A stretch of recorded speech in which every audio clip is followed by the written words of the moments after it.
Investigators confirmed today they arrested a Blair man in connection to a child sex abuse case.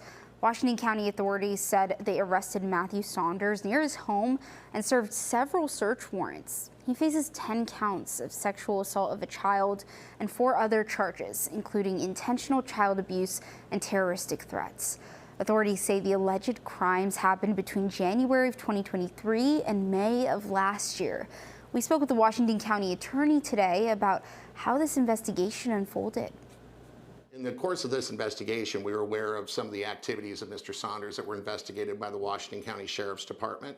As they became more involved in the investigation, realizing that there's possibility that the internet activity or computer activity done by Mr. Saunders may have reached either across state lines or to other individuals.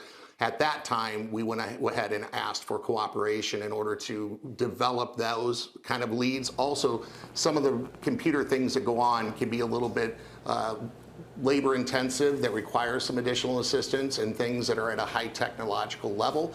And that was something the federal government and agencies were able to provide for us, which we really appreciate. And so this case developed with us from information we had. The Washington County attorney adds once they realized the